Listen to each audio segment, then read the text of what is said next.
Olá pessoal, tudo bem? Eu sou Eduardo Torres e você está no Dia a Dia Multicom. Pessoal, ontem eu estava reunido aqui falando sobre estoque. Tem até um esboço aqui. A gente usa essa lousa aqui de vidro para a gente poder visualizar, fazer os planejamentos, dar uma analisada, o que faz, o que não faz. Ontem, precisamente, estamos ainda desenvolvendo, porque quando eu fui criar a planilha no notebook do Carlos, que é o estoquista, estava sem o Excel. Então, tiver que baixar Excel e tal. Então, hoje, possivelmente, a gente vai estar atacando isso aqui para criar essa planilha. Essa planilha, inicialmente, é uma planilha que nós vamos estar controlando o cimento. Por que nós vamos estar controlando o cimento? Porque o cimento aqui é um produto de muito alto giro. A gente vende um volume considerável.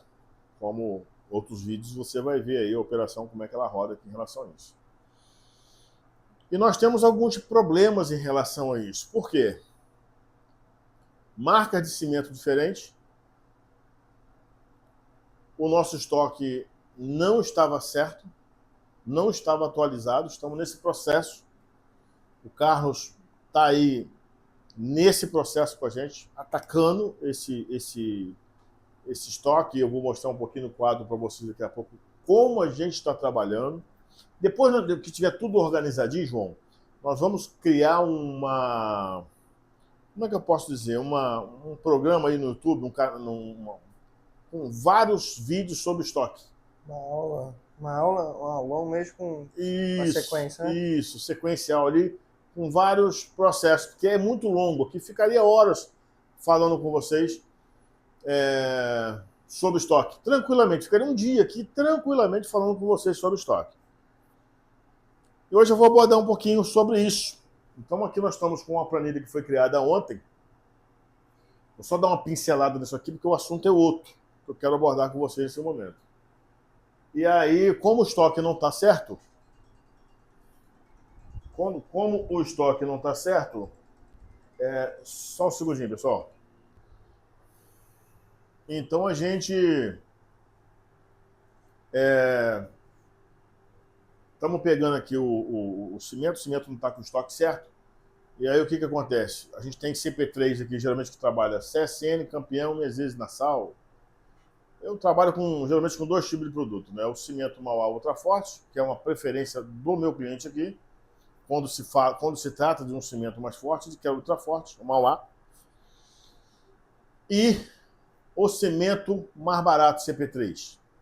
Uns preferem, tem marcas que preferem, mas a maioria, no geral, vai sempre pelo mais barato. Então, geralmente, hoje estamos trabalhando com três marcas. Tem três marcas rodando o nosso estoque. CSN, Campeão e o Cimento Nassau. Hoje, precisamente, CSN e Campeão. Então, o que acontece? Como o estoque no sistema ainda não está certo, às vezes vende mais cimento de uma marca do que tem no estoque real. E aí o que acontece? Aí tem que usar o outro cimento, tem que usar outra marca. Antes do Carlos, a gente fazia esse no olho aqui, mas não tinha controle. Nós decidimos que isso vai ter que estar controlado. Eu preciso olhar no sistema e visitar lá, está batendo. Quais são os desafios que a gente tem aqui? Nós temos o desafio do cimento rasgado. Rasga o cimento. Antes, como é que eles faziam? Rasgava o cimento, tem uma caixa d'água velha que eu tenho lá, jogam de 1000 litros, jogam o cimento rasgado lá dentro. Hoje, essa caixa d'água é uma caixa d'água de plástico, ela está trancada, botamos uns cadeados ali, está trancada. E só quem abre essa caixa é o Carlos, ele tem essa chave. Então, quando vai descartar o cimento lá, ele já tem ciência, ele controla. Menos um no estoque, mais um na caixa. Esse cimento da caixa, a gente utiliza de duas formas, né? Na maioria das vezes, a gente reensaca. Entendeu? Quando é CSN, Nassau, outra caixa, o Mauá fica no tambor, porque é um CP2, para não haver mistura. Mas, geralmente, nós colocamos em caixa separada para poder não misturar cimento, né? Mas como é que a gente faz? A gente pede à fábrica o saco de reensaque. E eu desenvolvi ali uma geringonçazinha ali de ensacar cimento. fiz uma caixa com a altura da boca, entra certinho ali no ensacador do cimento e aí a pessoa joga o cimento, trabalha em pé. Eu vou mostrar para vocês. E aí ensaca o cimento. E a outra parte desse material a gente coloca em quilos, pacotinhos de 1 quilo, de 3 quilos, de 5 quilos, 7 quilos, que por sinal tem um bom giro e deixa mais resultado do que o próprio cimento de 50 quilos. Então a gente está criando essa planilha e aqui nós botamos aqui no quadro como é que ia rodar essa planilha. Primeiro, fazer o planejamento aqui, para depois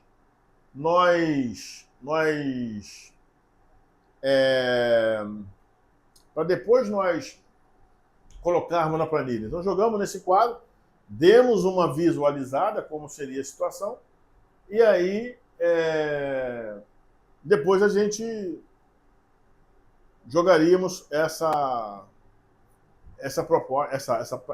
esse protótipo aqui desenhado para uma planilha. E aí, como eu gosto muito de frase, né? Eu conversando com ele sobre trabalhar a simplicidade das coisas, nós registramos aqui uma frase é um princípio da navalha de Ockham, que ela diz o seguinte: quanto mais perto do simples, mais perto do certo. Por que eu escrevi isso aqui? Porque eu estava conversando com o Carlos e eu falei, Carlos, a gente precisa estar muito ligado em tudo que a gente vai desenvolver, olhando para isso aqui. Não criar uma complexidade. Ser o mais simples e objetivo possível, sem que a gente perca qualidade. Então, vai se simplificar, mas a planilha não é funcional. Aí não adianta. Mas simplificar, senão você cria tanta burocracia, tantos controles, que não convém, não compensa, entende? Pelo trabalho que é. Então é simplificar para a gente chegar ali no mínimo ali, chegar no Pareto. O princípio de Pareto. Quem não conhece, pesquisa aí, princípio de Pareto, que é os 20% que geram 80% dos resultados. Então a frase é essa: quanto mais perto do simples, mais perto do certo. Eu vou apagar aqui, porque isso aqui foi só uma demonstração para vocês do que nós estávamos conversando. Mas eu quero abordar um assunto interessante, falando de estoque, que é a nossa meta de abril, o meu foco. E estou trazendo a empresa para isso. Estou trazendo a empresa para esse foco. Vamos fazer uma reunião e vou combinar com você, João, para você vir filmar. Beleza. Não sei exatamente qual vai ser o dia, João vai estar de viagem, né? Sim. Talvez na segunda-feira faça uma breve reunião, você estando de volta aqui. Você deve voltar segunda-feira? Domingo eu estou de volta. Domingo já está de volta. Sim. Então, segunda-feira, possivelmente, eu vou ver direitinho a data que nós vamos fazer. Eu vou reunir toda a equipe. Então, possivelmente, eu vou pedir para chegar um pouquinho mais cedo. E a loja vai ser aberta um pouquinho mais tarde, para mim ressaltar com eles a importância desse projeto, desse trabalho que a gente está fazendo. Por quê? Porque a gente está fazendo uma mudança de comportamento dentro da empresa. Então, como é que a gente fazia antigamente? Como é que nós fazíamos até então? E tivemos muito problema com isso e serve de exemplo para vocês. Contratei o Carlos.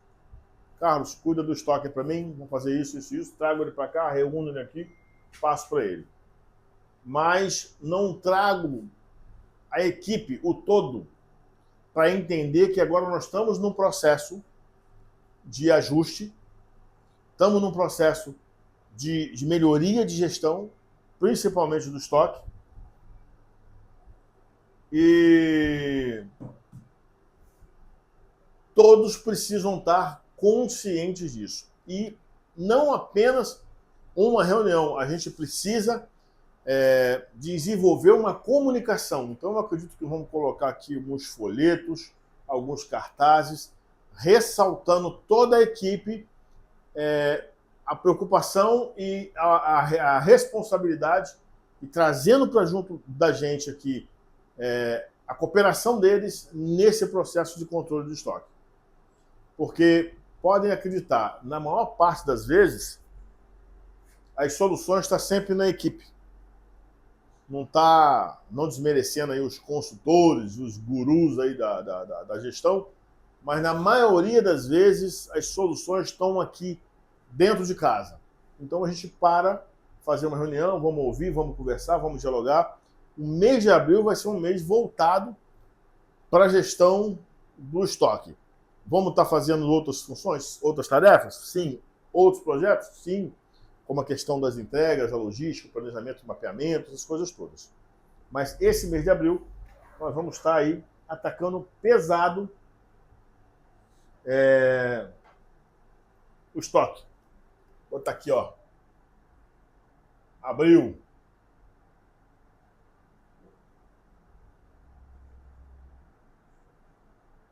Mês do estoque.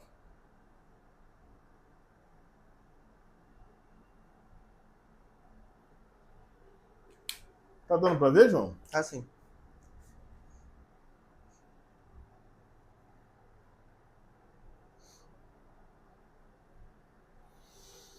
Abril, vamos estar trabalhando aqui na loja, com a equipe toda, e as duas lojas, na verdade até a terceira loja, que é o Hortifruti, vamos estar atacando sobre isso. O que eu quero falar com vocês hoje? Gente, o que eu vou estar passando para vocês aqui eu espero ser o mais sucinto e didático possível para que vocês possam entender. Tem uma valia poderosa no controle de estoque. Vamos lá. Como é que eu faço? Bom, primeiro, para começarmos, para implantarmos isso dentro da loja,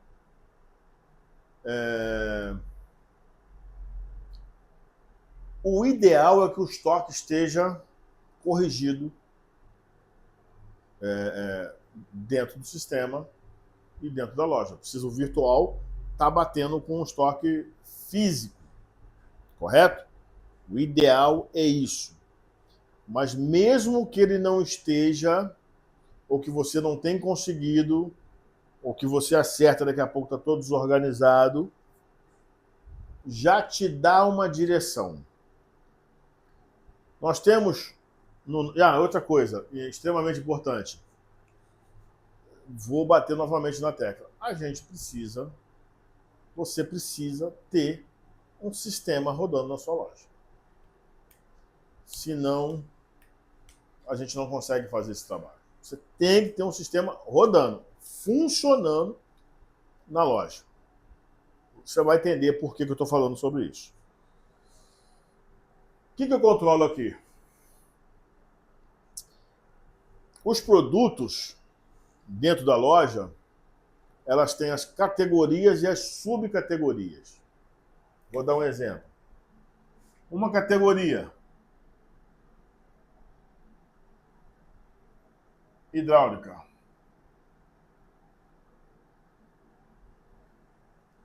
Uma subcategoria, que é a subcategoria da hidráulica: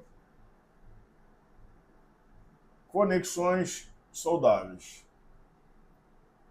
Conexões de rosca. Tubo soldável. Tubo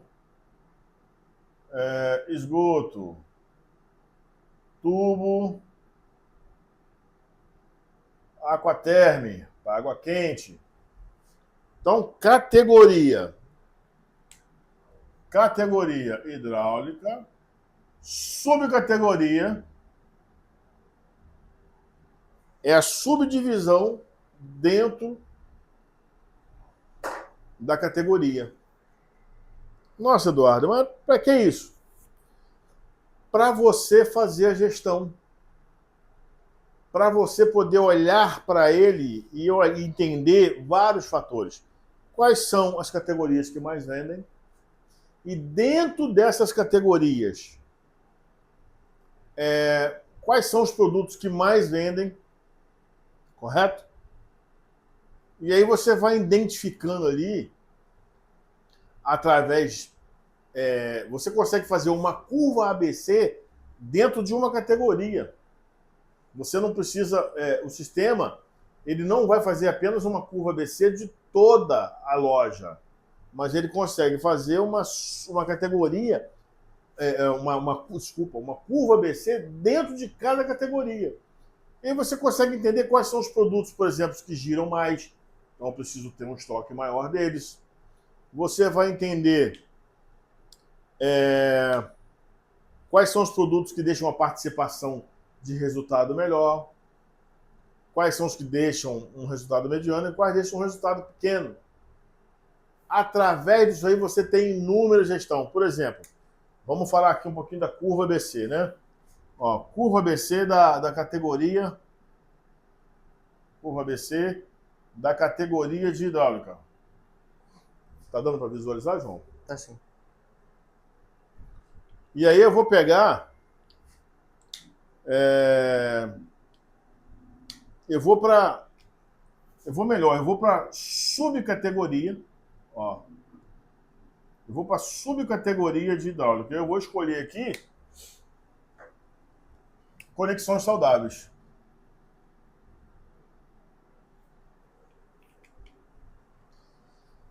As conexões saudáveis... Vou falar de... Deixa eu melhorar esse processo. Eu vou falar sobre tubos. Tubo de esgoto. Vocês vão entender já já. Conexão saudável. Eu vou falar sobre tubo de esgoto aqui, ó.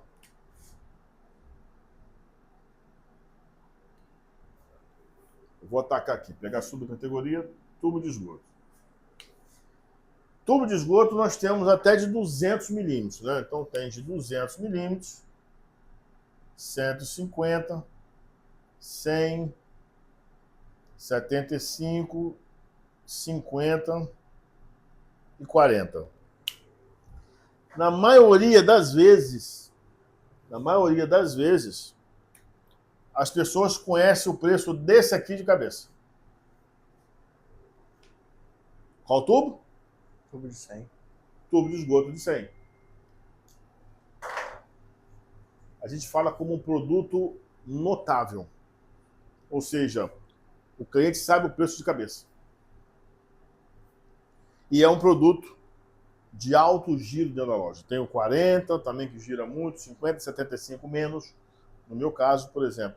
Mas na maioria das vezes das lojas são assim. E o 100, que é o giro. Esse aqui, ele tem um alto giro, tá?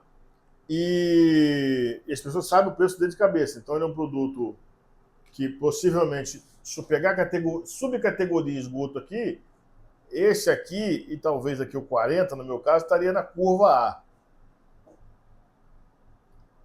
50 e 75 na curva B, 200 e 150 na curva C.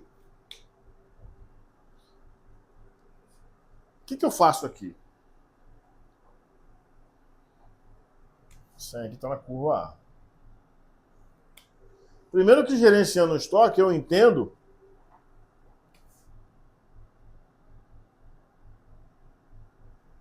que são produtos que o ideal é que não falte nenhum, mas que esses dois aqui possivelmente não falte.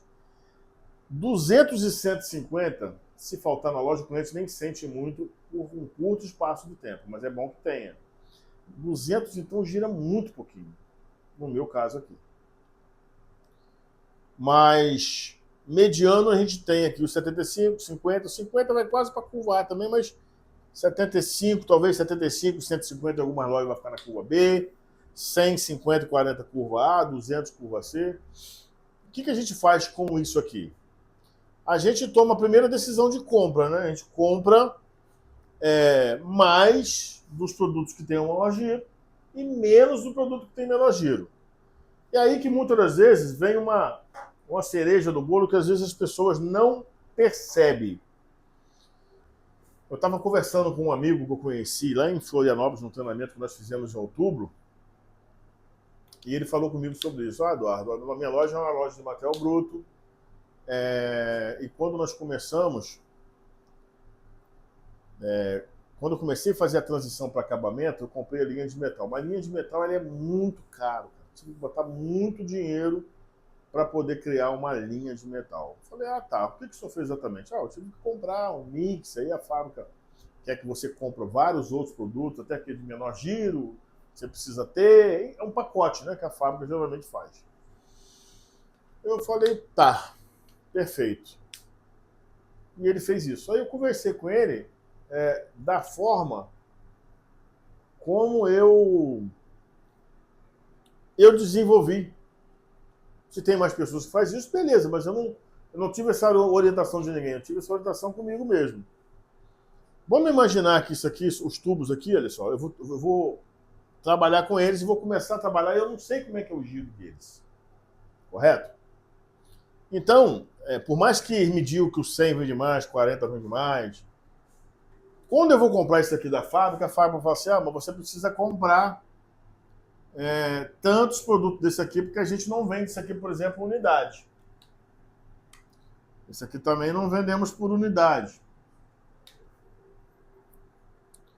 É aí que entra o grande valor da distribuidora. Tá? Tem distribuidora que te entrega uma unidade no tubo desse. Uma unidade no tubo desse. Então te ajuda. Talvez a fábrica fale, não, você tem que comprar 5 tubos de 200, 5 tubos de 150, aí você fica com o estoque lá do tubo de 200, 1 ano dentro da loja, 2 anos dentro da loja, 3 anos dentro da loja, não vende, o dinheiro está agarrado naquilo lá. O que você faz? Nesse caso aqui, quando a gente olha ali as categorias e entende aqui que esses produtos têm produtos com mais giro e menor giro, a primeira coisa que você faz aqui procura uma distribuidora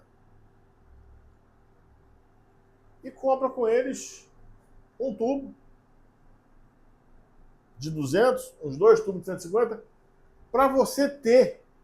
É mais uma prestação de serviço do que ter um produto que dá lucro, porque isso aqui gira tão pouco que o resultado como é que eu posso dizer? Ele não representa nada no faturamento da loja. Nada. Primeiro pelo tempo que fica agarrado na loja. É um produto caro. Se você botar uma margem alta, não vende. Porque não é que as pessoas aqui saibam o preço dele, mas ele é tão caro que as pessoas, não, peraí, vai dar uma pesquisada. É diferente de um tubo de 100, 75, 50. Compra um. A distribuidora não vende. Vai na concorrência e compra um. Entende? Sim. E aí você vem aqui e bota o markup baixinho. Vê os custos, os impostos ali e bota ali. Vou botar 5% de markup, mesmo não cobrindo todos os custos. Eu boto 5% em cima daquilo ali. Pelo menos eu tenho. O cliente vai chegar aqui, vai comprar e vai levar. Se você conseguir trabalhar tudo, é um exemplo de 5% aqui, tá, gente? Estou dizendo que vocês têm que colocar 5%. Mas coloca um markup baixinho para que você possa ter ali, comprou no concorrente, não ficar muito desproporcional. Porque se você já compra um produto de venda e coloca esse produto com o seu markup que você colocar, as coisas não vão rodar. Correto? Tubo de 100. Isso aqui é uma estratégia que a gente vai trabalhar com uma subcategoria. No tubo de 100, por exemplo, como é um tubo que os clientes geralmente sabem o preço de cabeça, se você perceber isso, que o cliente é sensível ao preço disso, você trabalha aqui, por exemplo, com um markup aqui de 40%, menos. Trabalha com um markup aqui de 25%. Mas nos outros tubos que os clientes não têm uma percepção de preço, aqui você bota 40%, por exemplo, aqui, porque senão, se você botar muito alto aqui, os 75, 100, é quase o mesmo preço de custo, 75 vai ficar mais caro, em algumas fábricas é mais caro. 50 e 40, você já pode trabalhar com 60%, 65%. Por quê? Porque eles são baratos, o cliente não tem muita essa percepção. É óbvio que tem uma técnica de precificação para que você não perca margem, porque no final você precisa entender o seguinte, qual é o benchmark aí eu vou explicar o que é isso, do markup na área de tubos de esgoto. O benchmark, o benchmark é o que é a média que gira no geral dentro das lojas, principalmente da região. O benchmarking ele está dando em torno de, vamos botar aqui, 61%, um exemplo. Então, essa técnica de precificação, você precisa trabalhar ela, e é uma coisa que a gente vai ensinar para frente, ou pesquisem sobre isso. Ela não pode, no final, mesmo vendendo esse tubo mais barato, ela precisa estar batendo isso aqui. Ó. A técnica de precificação te ensina isso. Você vai trabalhando as margens aqui desses dois produtos, mas no final ela precisa estar com 61%, ou seja, está te deixando markup. O resultado líquido ali daquela categoria precisa estar alinhado àquilo que você já está ganhando com essa técnica de precificação e tentando aumentar mais. Porque você vai ter uma percepção que você vende um produto barato. Por quê? Porque o preço que o produto que o cliente sabe o preço de cabeça, ele está barato. Quem faz muito isso? Supermercado. Hoje, as lojas de material de construção também estão atacando nisso. Eu não vou alongar nesse vídeo, tá? Porque tem muita informação para a gente poder estar falando de estoque. Um mês inteiro aqui. Tem assunto para estoque, sem esgotar. Mas é só um ponto de reflexão que vocês precisam fazer. Resumindo, vocês precisam ter um sistema. Correto? Precisa ter um sistema. E ponto. Depois, o seu sistema precisa estar já formatado direitinho, categorias e as subcategorias para você poder fazer essa gestão. Terceiro, você precisa entender o que é uma curva ABC de cada categoria, para você poder trabalhar compra de estoque, tá? O que você vai comprar mais, vai comprar menos, para você poder negociar com o fornecedor preço, em cima principalmente dos produtos de alto giro, que as pessoas sabem o preço de cabeça, porque no final quem ganha são todos, é você e o fornecedor. Terceiro, outro ponto, que é o sexto talvez que eu tenha falado, você precisa ter algumas informações básicas, que é o benchmark, e aí conversa na região, qual é a média que você coloca no markup aí no caso aqui do tubo de esgoto? Eu trabalho com 71, eu trabalho com 60, eu trabalho com 45. Eu sei que hoje em dia está cada vez mais difícil esses markups mais altos. Eu estou só ilustrando, só dando um exemplo sobre isso. E, no geral, você precisa entender esse processo aqui. Então, assim, entende como é uma coisa que não é tão simples, mas que precisa ser atacado? Por quê, pessoal? Por que deve dedicar tempo ao estoque? E eu vou fechar aqui com essa resposta para você. Dono de loja bota 10 câmeras em cima do caixa para vigiar se não está sendo furtado. Mas não tem um mínimo controle do estoque. E aonde que tem mais dinheiro na sua loja? No caixa, no banco ou no estoque? Talvez seja no estoque. O que você está olhando para isso? Como é que você está gerenciando isso? Pensa nisso, que nós vamos estar conversando mais sobre esse assunto. Fez sentido para você? Qualquer dúvida ou sugestão sobre isso, coloca aí nos comentários. Inscreve no nosso canal, ative os sininhos. Coloca lá, dá uma dedada no like lá, gostei ou não gostei. Beleza? As nossas redes sociais, Instagram, TikTok, dia a dia, Maticom Eduardo Torres, tanto no Instagram como no TikTok como no YouTube. E os 3C, João? Curte, comenta e compartilha. Obrigado por tudo. Até a próxima.